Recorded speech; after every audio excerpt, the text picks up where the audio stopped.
Focus नहीं है, destruction है बहुत ज्यादा। हम अरे किसी बाबा काम पे यूएसए। फोकस करने बैठते नहीं करते। तो सबसे पहले ये समझे कि समस्या है क्या। क्योंकि जब बात हो रही है फोकस की, फोकस ये जो दिमाग का हिस्सा है, ये इंसान की 3 या 4% ही बॉडी वेट जितना होता है। आइंस्टाइन का दिमाग लगभग शायद 1200 ग्राम था, लेकिन आम आदमी के दिमाग में शायद इतना वजन भी नहीं होता।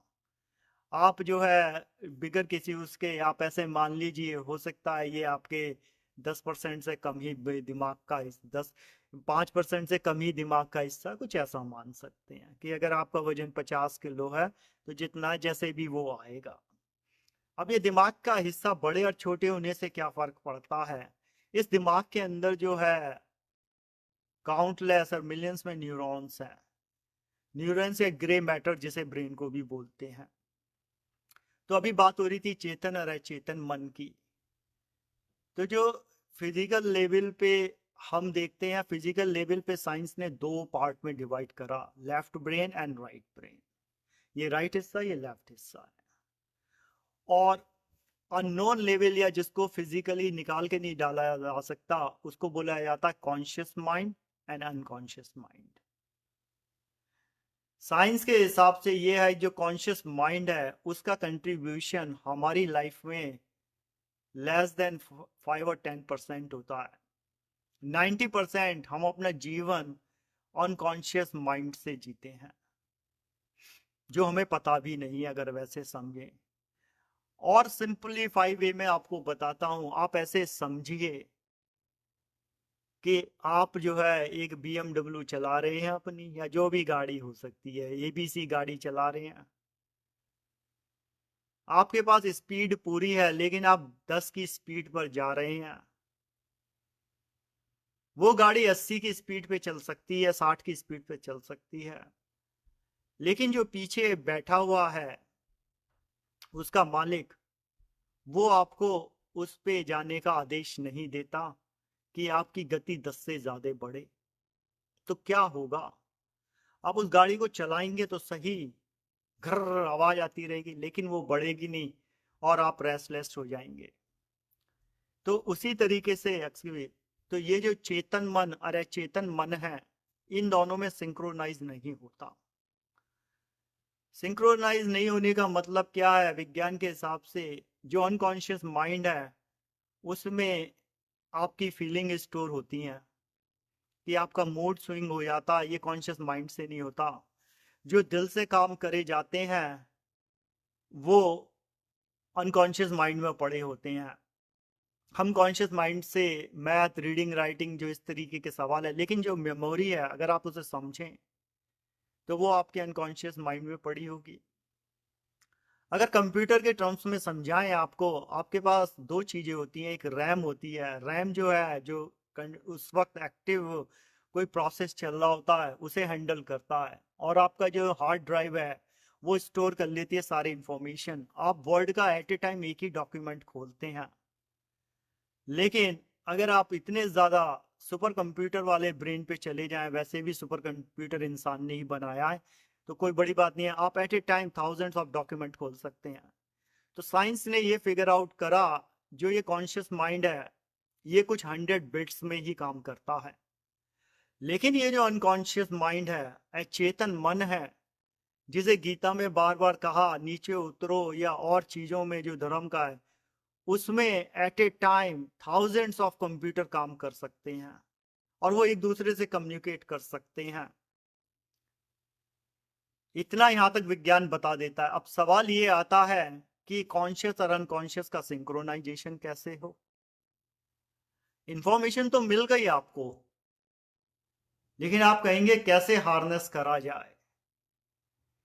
क्योंकि किताबों से बातें तो पता लग जाएंगी कि विज्ञान ने ये बता दिया।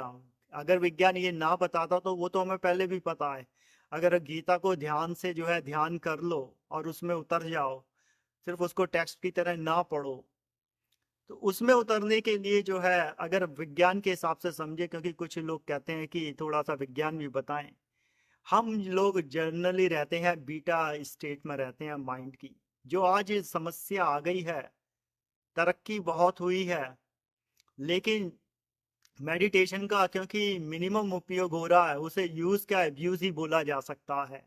जो ध्यान था, जो सिद्धियां थी, तो जो बीटा स्टेट ऑफ माइंड है जिसमें ज्यादातर हमारा वक्त निकल जाता है, वो लगभग 12 से 28 या 30 हर्ज में चला जाता है।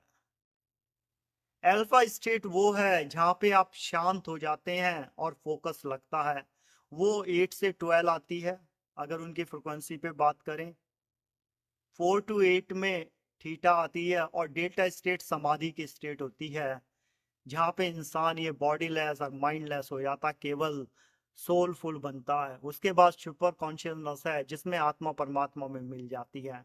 विज्ञान उसका कोई खोज कर नहीं सकता, क्योंकि जो वैज्ञानिक है वो योगी हो नहीं सकता, सन्यासी हो नहीं सकता, और सन्यासी योगी नहीं है, क्योंकि विज्ञान केवल रिसर्च उस पर कर सकता है जो कोई दिमाग दे दिया जाए या उसका हिसाब किताब है। तो आप ये पूछेंगे ये सारी चीजों से हमारे जीवन में क्या फर्क आता है और हमें क्यों समझना। सवाल जो आपके 5 और जो मेन समस्याएं हैं जीवन की, वो समझने की कोशिश करनी है। किसी भी चीज पे फोकस क्यों नहीं है? या आप ये अपने आप से वादा करते हैं कि शांत रहना है, स्वस्थ रहना है, खुश रहना है, करुणा के साथ रहना है, दयालुता के साथ रहना है, हर जगह मुझे खुशहाली बिखेरनी है, हर जगह मैं जाऊं तो लोग मुझे चाहें, लेकिन ऐसा कुछ क्यों नहीं होता? जो ये अनकॉन्शियस माइंड है, जितना भी एक्टिविटीज लाइफ में होती हैं वो अनकॉन्शियस माइंड में स्टोर होती रहती हैं। चलिए अब इसका प्रोसेस भी समझा देते हैं, क्योंकि आप विज्ञान को किस तरह समझें। जो हमारी डेली एक्टिविटी होती है, जब हम रात में सोने जाते हैं, रात में हम नींद क्यों आती है? जब ये सनलाइट खत्म होनी शुरू हो जाती है, तो रात में लगभग 9-10 बजे के आसपास, जो अगर हम देखें आयुर्वेद या शास्त्रों के हिसाब से भी वही बोला गया है जो मुहूर्त बोले जाते थे, तो दिमाग का जो एक हिस्सा है ऊपर का, यहाँ से मेलाटोनिन करके एक केमिकल रिलीज होना शुरू होता है। मेलाटोनिन केमिकल जो है वो एक हैप्पी फीलिंग के साथ साथ स्लीपिंग मोड में डालना शुरू कर देता है बॉडी को।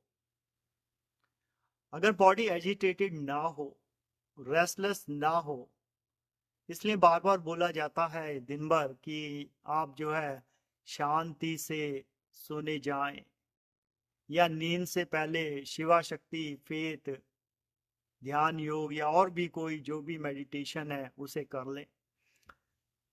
तो विज्ञान समझें, जब ये मेलाटोनिन रिलीज होगा तो ये आपको स्लीपिंग मोड में डाल देगा, और लगभग ऐसा माना जाता है फर्स्ट 90 से 120 मिनट्स के बीच में बीटा वेव से हम अल्फा वेव माइंड स्टेट में जाना शुरू हो जाते हैं। अगर और गहरी नींद हो जाए जिसमें, तो फिर हाँ थीटा स्टेट में पहुंचते हैं। जब हम ये डीप स्लीप में पहुंच जाते हैं तो दिन भर की जो इंफॉर्मेशन है वो दिमाग के हिप्पोकैम्पस एरिया में रहती है। रात में जब बहुत गहरी नींद आती है, जिसको हम मान सकते हैं अल्फा और थीटा स्टेट के बीच वाला जो टाइम है, उस वक्त दिमाग ये जो सारी इंफॉर्मेशन है उसको एक स्टोरेज परमानेंट मेमोरी में स्टोर करता है। और जब वो प्रोसेस चल रहा होता है, अब दो चीजें होंगी, जितनी ज्यादा आपने दिन भर इंफॉर्मेशन ली है, नॉइज ली है, कूड़ा करकट गार्बेज इंफॉर्मेशन है, सबकॉन्शियस माइंड को कुछ नहीं पता होता, वो न्यूट्रल है। सब कुछ उस मेमोरी में जो आप बोल सकते हैं वहां जाके स्टोर हो जाएगा। और जब ये प्रोसेस हो रहा है उस टाइम ब्रेन से टॉक्सिक केमिकल भी रिलीज होते हैं। हर चीज एक पेनल्टी के साथ आती है। अगर आप इसको बहुत ध्यान से